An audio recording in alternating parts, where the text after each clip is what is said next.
വരൂ ഗായ്സ്, ഐറാസ് വ്ളോഗിലേക്ക് എല്ലാവർക്കും സ്വാഗതം. ഇന്ന് നമുക്ക് ചീര പച്ചടി തയ്യാറാക്കിയാലോ.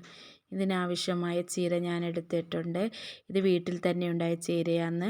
മഴക്കാലമായതുകൊണ്ട് ഇതിൻ്റെ ഇലയിലെല്ലാം പാറ്റിയും ഉറുമ്പും അരിച്ചിട്ടുണ്ട്.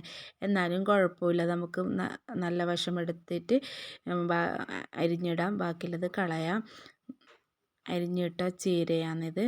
ഇത് നന്നായി കഴുകി വൃത്തിയാക്കി നമുക്ക് ഒരു പാത്രത്തിലിട്ട് കുറച്ച് വെള്ളവും ഒഴിച്ച് ഒന്ന് വേവിച്ചെടുക്കാം. ചീര ഇഷ്ടമില്ലാത്തവർക്ക് പോലും ഇതുപോലെ ഒന്ന് ചെയ്ത് നോക്കൂ, നല്ല ഇഷ്ടപ്പെടും.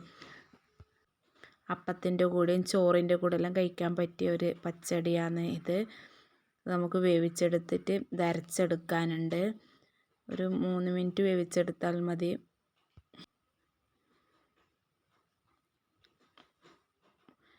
ഇതിനാവശ്യമായ സാധനം: ചിരകിയ തേങ്ങ, കാന്താരി, തൈര്, ഉപ്പ്, ചീര, വേവിച്ച ചീരയാണിത്.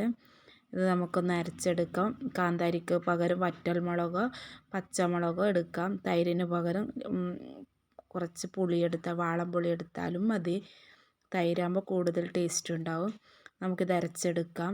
മിക്സിൻ്റെ ജാറിലിട്ട് കൊടുത്തിട്ട് ഇതുപോലെ അരച്ചെടുക്കാം. അധികം അരച്ചെടുക്കേണ്ട, ഒരു തരം അരച്ചെടുത്താൽ മതി. ഇതുപോലെ തൈരും കൂട്ടി നമുക്ക് അരച്ചെടുക്കാം.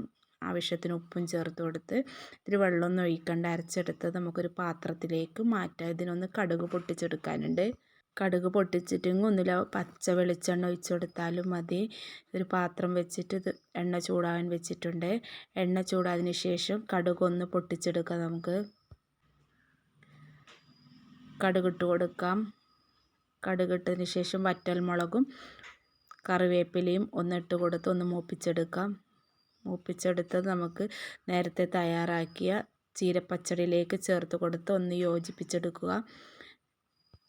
നല്ല ടേസ്റ്റാണിത്. ചീരപ്പച്ചടി റെഡിയായി കഴിഞ്ഞു.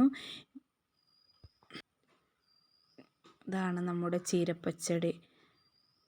ഈ വീഡിയോ ഇഷ്ടപ്പെട്ട ലൈക്ക് ചെയ്യണം, സബ്സ്ക്രൈബ് ചെയ്യണം, ഷെയർ ചെയ്യണം. അടുത്ത വീഡിയോ കാണുന്നവർ വരെ ബൈ.